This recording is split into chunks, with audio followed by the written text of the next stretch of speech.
right, welcome teens to the Wednesday night teen message. As you can see, this is going to be a little bit of a different format. We're going to try a little bit of a podcast format here. So I have two of our great youth workers. We have Brother DJ and Brother Josh here with us. So we got some questions from you guys that we're going to go through. I added a couple my own questions in here, and kind of the idea is that instead of just one thought out of one passage, we kind of have a number of mini devotions kind of covering the different questions that you put in. Real quick, though, a couple quick announcements about some things that you've been wondering about. So what's going on with camp? We don't know yet, which is not my favorite answer to give, but Kobiak is making a decision by May 15th. So as soon as they make a decision, then we'll figure out our next best options, and then we'll have a plan to you as soon as we possibly can. And like I've said in every video, we can't wait to be back together to our normal, just being able to meet together in here. Okay, but to the questions. So we'll start with a good silly one first. What is your guys' biggest pet peeve? So we'll start with you, Brother DJ.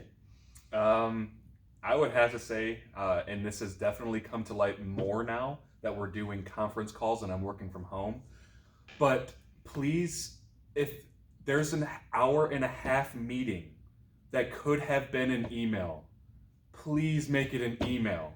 Do not waste an hour and a half of my time where I probably could be sleeping through the entire thing and I don't have to contribute anything to this meeting whatsoever, and just send me an email, please. Just make it an email. Just make it an email.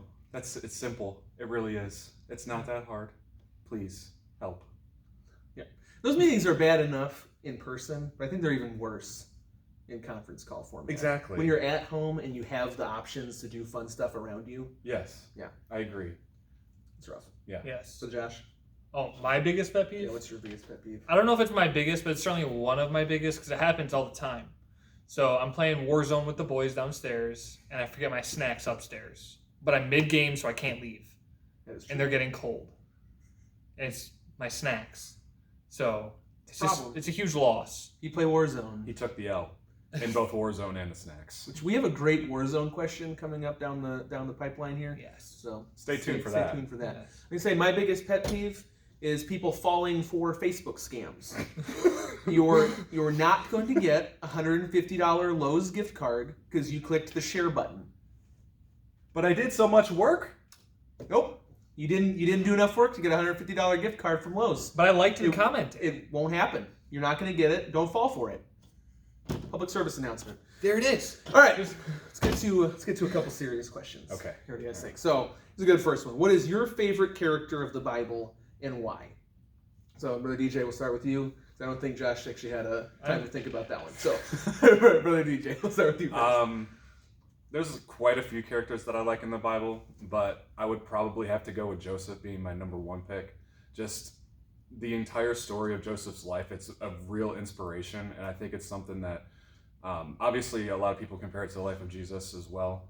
That's a very huge point, but just everything that he had to go through, everything that he went through, he had a pretty much perfect attitude throughout in the entire span of his life, through everything that he went through, and he still praised God for it. I think it's a very encouraging story. It's a very inspirational story that we can live up to as Christians.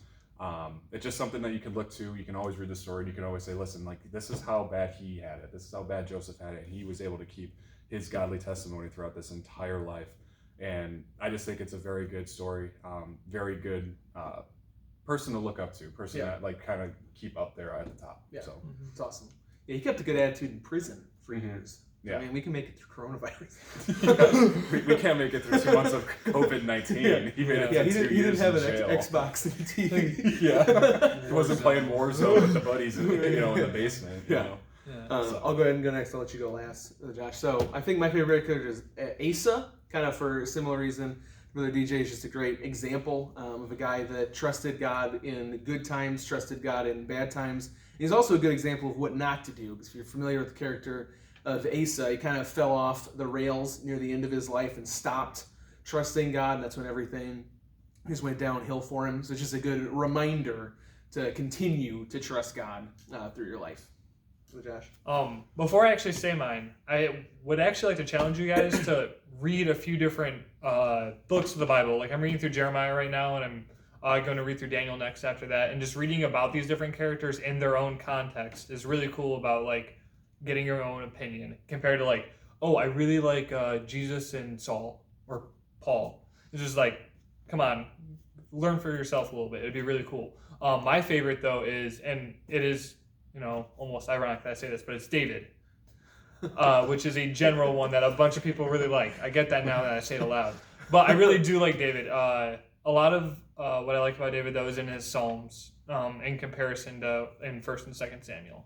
It's just really cool. I really enjoy how he struggles and he messes up, but it doesn't matter. He gets back on the horse and keeps going. So I really enjoy reading about David, and his different Psalms are really cool. Yeah.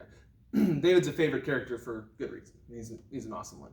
All right, next question. What is Matthew 26:41 talking about? So I'll go ahead and read it and then get your guys' thoughts on that. Matthew 26:41.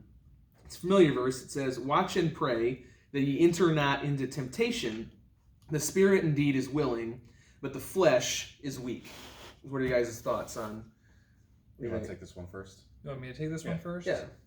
What are your thoughts, Right. Josh? He's 26:41. 41. I just want to make sure I... Yeah, so Jesus here, he's close to crucifixion, and he's talking to the disciples, and he tells them to watch and pray. Yeah. It definitely, like...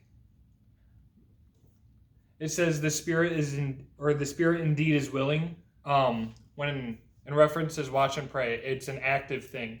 So if you're going to like use the spirit, you need to be active in what you're doing. Otherwise, the flesh is weak. You'll fall to it. If you're not actively doing something towards the spirit, you'll fall to the flesh nearly every single time. I was going to say, it kind of takes work, Yeah. Like the Christian life, sometimes is brought about as like, oh yeah, your life gets a whole lot better and it's a whole lot easier and everything's just so easy and breezy. No, it's not like that. There's a lot more that we have to look out for because the devil's trying to get after us. He's trying to tempt us with all these different things that are a part of this world. And I think, the flesh is weak, so it takes work for us to work on that, to work on our flesh and make sure that since our spirit is willing, we need to fight and make sure that we are keeping all of these lusts and temptations away from our flesh, because at the end of the day, we need to draw closer to God, and we need to be able to watch and pray and be prepared for any of those temptations that we might be that we might be struggling with. Yeah. Which is a perfect segue into our next question, which is, what are easy ways to get closer to God? And actually, really, DJ, you had a great answer to that when we were talking about this beforehand. You want to go ahead and tackle that one first? I was going to say, I don't really think there are easy ways and hard ways. I just think there are ways. There are the ways to get closer to God. One of the greatest examples that you brought up was draw nigh to God and he will draw nigh to you. That's probably one of the easiest and probably, I guess, quote unquote, the best answer to give for that one. I think of seek ye first the kingdom of God and his righteousness, and all of these things will be added unto you. I think that's another great way to draw close to God. There's so many different passages. Josh, you got anything else to add? No, honestly, you guys covered it really well. Getting close to God, there are these, you always hear, are you reading your Bible? Are you praying every day? But like, those are legit things. That's like drawing nigh to God. So like, when we say those things, like, those are general principles you can use. Are you soul winning? Are you praying for others? Are you doing those things? Like, those are drawing nigh to God. And doing it on purpose, doing it with your heart, that's drawing nigh to God. And I just think that's really cool. That was a good question. Yeah.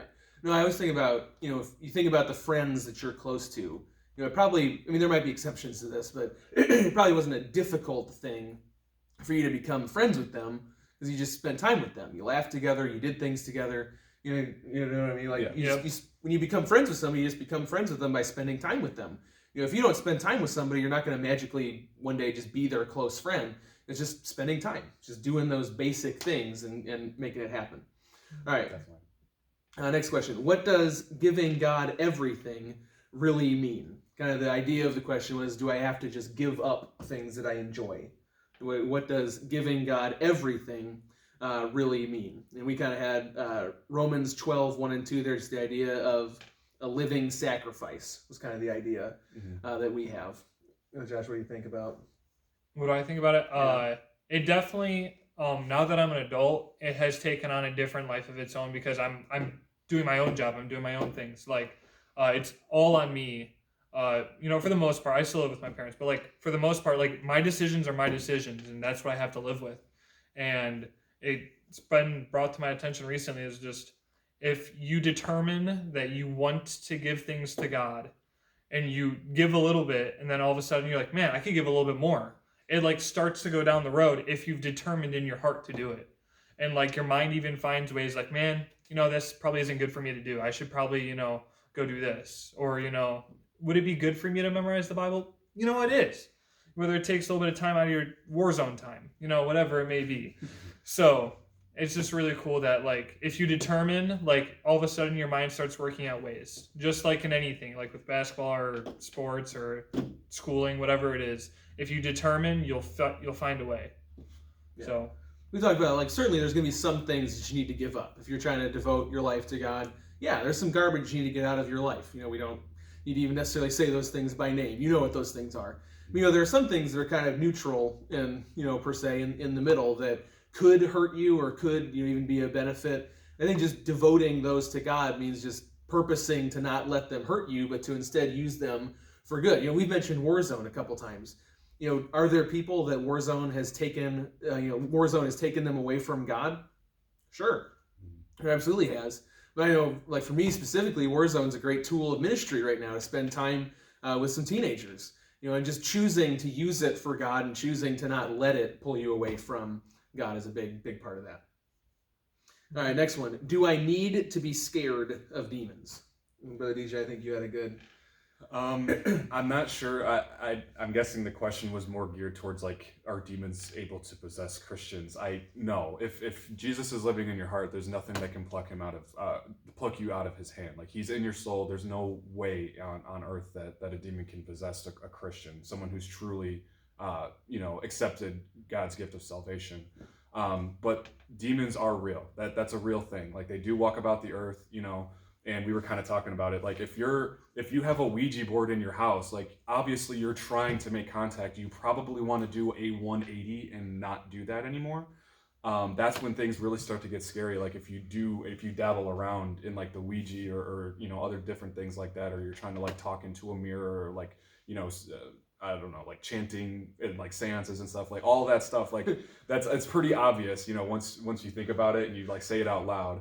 But there are certain things, like if you're getting caught up in something, just do a 180 and get away from that, Yeah. But honestly, like if you're a Christian, if you're a child of God, if you're doing the right things, there's no reason to be afraid of them, but they are real and you need to be aware. So I think that would be my complete answer to that. Yeah, which I think is great. Yeah, if you're doing what you're supposed to do, then there's no reason to worry or be concerned. All right, a couple silly questions here in the middle, and then we'll get to the rest of the good questions. Brother Josh, what is your favorite color of the alphabet? It's a question that was submitted that I don't think actually has a good answer, but maybe it's an easy answer. It's an easy answer? Z. Z? Yeah. The color Z? The color Z. Hey. Yeah, that was it. That's all I got. All right. That's a good answer. All right. Yeah, none. The question is, do you like cheese? I think that's a universal yes. I mean, there are some people who don't. Yeah. I don't like cheese. And those people are weird and probably Ohio State fans. But we're not naming any names. We're not naming any names, but sorry, go ahead. Okay. Gary! Yeah. Brother Moore! You done? Yeah. You done? Okay. Yeah, You guys okay? Yeah, we're done. We're okay, cool. And I don't like cheese. I love cheese. Oh, there you go. Just you got to do the joke, but I agree. Brother Gary is a terrible Ohio State fan. It's like the story of Josh at Mod Pizza. When Josh gets a pizza from Mod, he wants a healthy amount of cheese, but the worker that was working behind the counter corrected him and said, "Sir, I believe you want an unhealthy amount of cheese." We all want an unhealthy amount of cheese. I agree with that. And I let him finish making my pizza with whatever he wanted because I had full trust in him. Yeah. So yeah. One of the other questions we got, Tyler Hightower, actually, he asked, "How can I share the youth YouTube if I don't have any forms of communication outside my home?" See, the awesome thing is that you have parents that have cell phones, and you probably have an email address.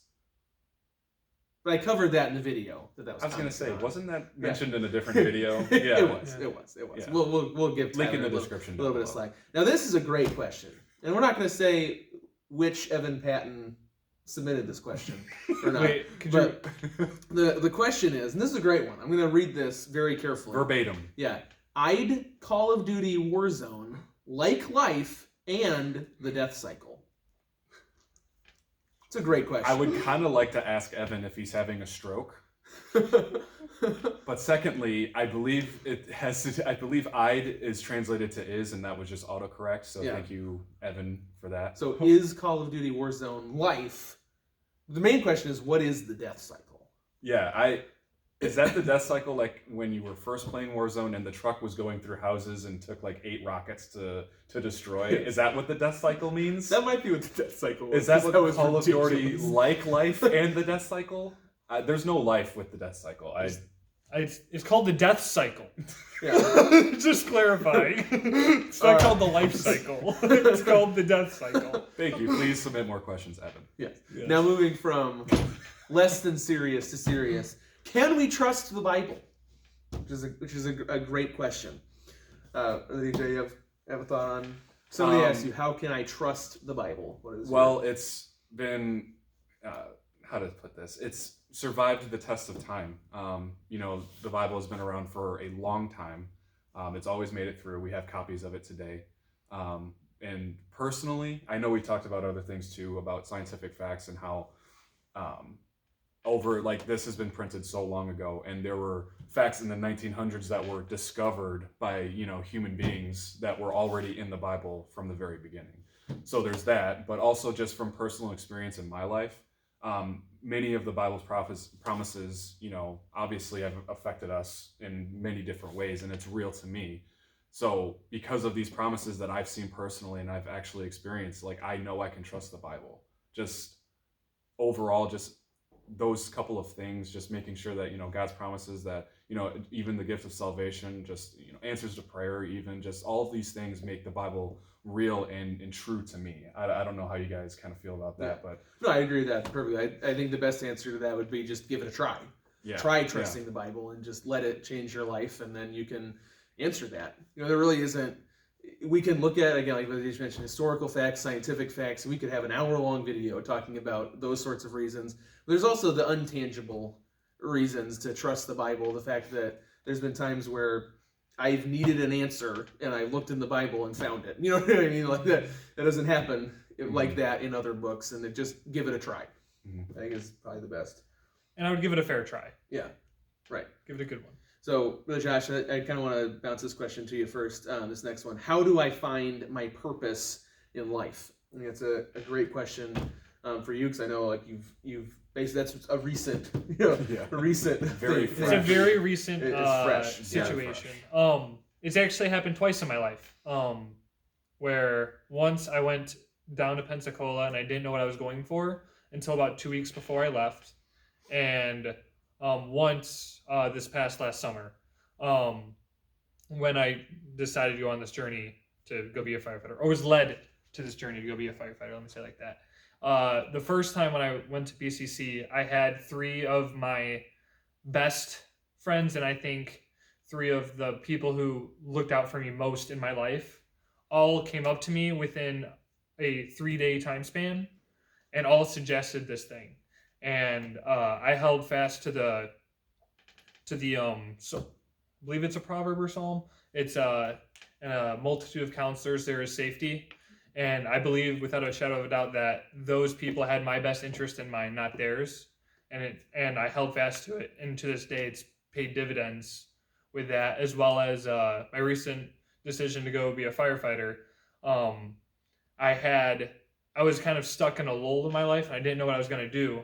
And even before going to PCC, I thought about being a firefighter. And I talked to Brother Dan, and I talked to a couple other people, Brother Will and DJ too. Like these guys, I told them this is what I wanted to do, and I asked what they thought, and they said that was all me. Like that's what it was. So I went to people who are in the Word, and I know that they are doing what they see God directing them in their life. And I went to them and I asked them, and I know without a shadow of a doubt their best interest was for me to in my life. So I know that through God's Word and counselors, I'm safe. Yeah. So Yeah, we wrote down, DJ talked about this one a little bit beforehand. We wrote down, just refer back to draw nigh to God, seek ye first, and delight thyself, in the Lord. Just as you're spending that time with God, he directeth the steps of a good man. That's a person that's already walking, though, right? Mm-hmm. So it's already doing what God has called them to do right now. Then God shows them what to do next and next and next. You've heard the GPS illustration before and that sort of deal. But yeah, I think that's a great answer, Brother Josh. This last one here, we kind of really wanted to labor on here for maybe a little bit of extra time, because it's a great question. How should we react when God doesn't answer one of our prayers? Brother DJ, you want to tackle that one first? Well, there's quite a few ideas that we're bouncing off each other for this one. First of all, I mean, how do you react? The basic three answers that we hear in messages all the time is just God's going to answer our prayers in one of three ways. He's going to say yes, no, and wait. That's basically like the three things that they break down first, and that's totally it's totally fine. I mean, God may answer your prayer, God may not answer your prayer, and He might just wait because maybe we just don't understand it right now. But one of the things that kind of always stuck with me back in the days when we were going to Impact Youth Conference. One of the preachers down there, he was preaching a message kind of like how basically prayers don't get answered. What do you do? And it's totally fine to kind of like wonder why. Like, why did God allow this to happen? Why didn't God answer my prayers? But as soon as you start pointing your finger at God and saying, questioning God's motives about you don't know, God doesn't know what's best for my life. You don't know what I've been through. And accusing God and questioning the motives, that's when it's wrong. That's when it starts getting into the territory where you need to kind of, get back on the train tracks and repent a little bit. It's totally fine. Bad things are going to happen to people, and it's sad, but it's the corruptible world. It's a corrupt world that we live in. It's because of sin, and sometimes it's not fair. And there's really no answer I could give you that would help you, completely raise your spirits and say everything's going to be okay right now. Well, that's not true always. So the thing I would say was just, it kind of goes along with the last couple of questions, like draw nigh to God. I mean, get close to Him. If you really want to, get close, or, find out the real reasons and try to understand them, just keep getting closer to God. I mean, there's no bigger comforter than the Lord. So I would just advise, get close to God, keep Him, don't question His motives, try to believe and have trust in that faith in Him, because that's what you've accepted the gift of salvation. If you're a Christian, make sure that you're actually making Him your Lord, and just be close to Him. Yeah, we talked a little bit too. You mentioned Joseph as his favorite Bible character. Joseph is a great example of this, because pretty confident Joseph was praying and talking to God when he was in a pit. Yeah. And he went from the pit to a bad situation. He went from a bad situation to the prison for multiple years, and it probably felt like his prayers were bouncing off the ceiling, but God had something better down the road for him. God had a plan for him down the road, and we don't always understand, but God's ways are higher than our ways.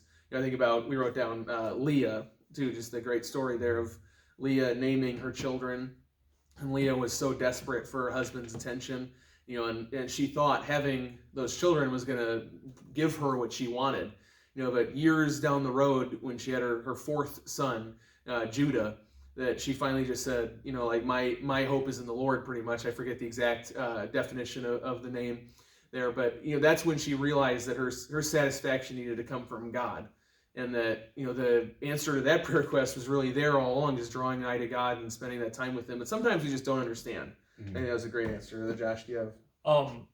I think I have a unique twist on this. The character I like to bring up is Moses.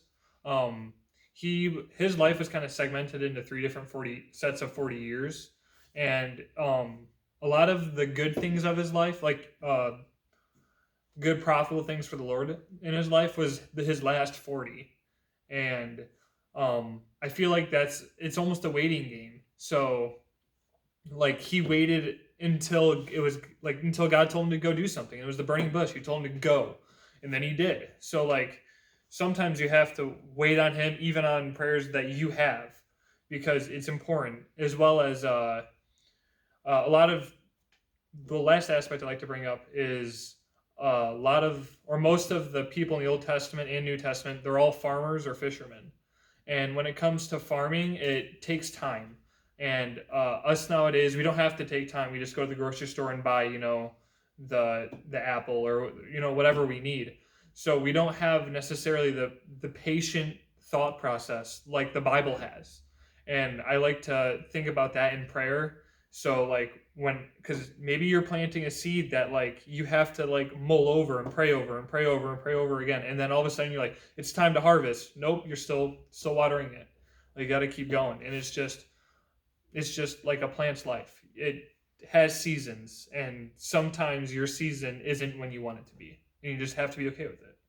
Yeah, there's going to be times where you pray a prayer request and it gets answered immediately. I think about Asa and how he prayed and asked God to save them from this huge army, and it just says that God smote the army. Awesome. Praise the Lord. That prayer request was answered on the spot. Yeah.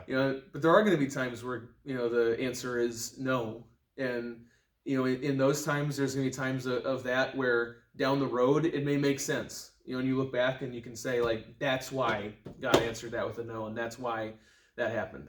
There's going to be times where you pray, and in this lifetime, you'll never understand what God protected you from or what his plan was through, saying no to that prayer request. But really it's just trusting God, and in times like that, just the waiting game. And I have one more thing on the, you might not see in this life. In Hebrews 11:4, it talks about Cain and Abel offering unto God a more excellent sacrifice than Cain. God testified of his gifts, and it says at the end of the verse, it says, and he being dead yet speaketh.